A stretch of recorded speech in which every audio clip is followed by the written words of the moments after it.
All right, Senator Marco Rubio making a last-minute push in the final hours before the Iowa voters get a chance to decide. But is his surge in the Hawkeye state real? Iowa Senator Joni Ernst knows all about surges. She did that all the way to the Senate.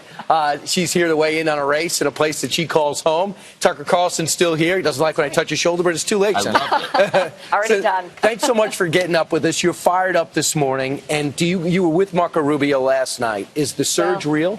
A week ago. I was with Senator Rubio a week ago. I think he's doing great. But I would say all of our candidates have been actively engaged in Iowa, and I love to see that. They're talking about the issues that are important to our Iowa voters.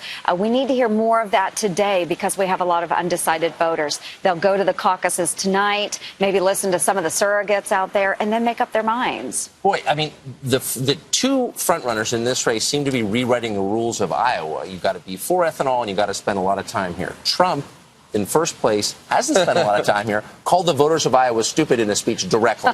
Cruz, the number 2 guy, came out against ethanol. So do we need to rethink what it takes to win Iowa? Well, no, I think what it takes to win Iowa is just that the candidates are here. They're shaking a lot of hands, and they're showing that they're relatable.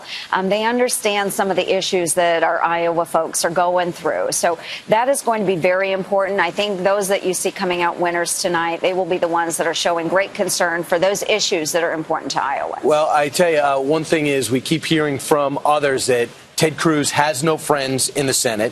He's not very popular. Donald Trump calls him a maniac. You're in the Senate. Does Ted Cruz have any friends? Well, I think all of our candidates have friends, obviously. You've seen a number of folks out on the campaign trail with them here in Iowa. But again, you know, we're blessed to have a great slate of candidates. And I look to the left, look at you, and I'm not seeing You're not bringing us inside the Senate. No, I'm not. But then why? I mean, not. the endorsement. I mean, how many senators have endorsed Ted Cruz?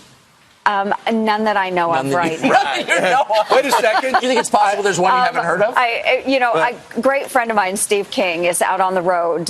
He introduced him yesterday. Yes. So, and people love Steve King. He's from the northwest part of the state, very conservative area.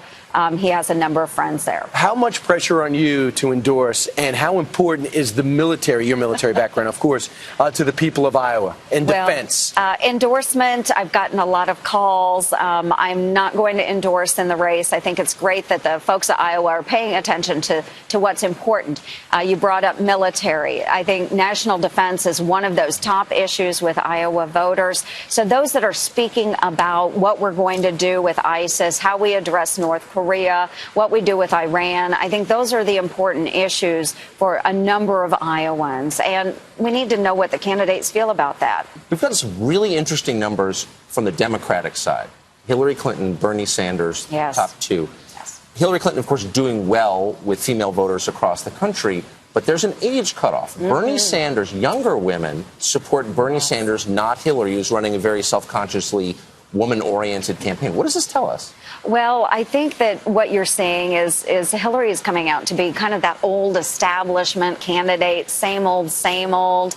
Bernie is really exciting those younger voters. But again, I'm asking voters to delve in behind their policies because, we were talking about free college earlier. Well, free, what does free mean? I don't think a lot of these younger folks understand that somebody will pay for that. Somebody will pay. All right, Senator Joni Ernst, who gave me the secret to why she's up so early, and she gave me this. No way. Monster, yes. Inside that story. You going to drink it? Yeah. We'll see. I don't know. I can't operate a motor vehicle and do so. Tucker, and I have to drive later. Yeah, Thanks so much, Senator. Thank you.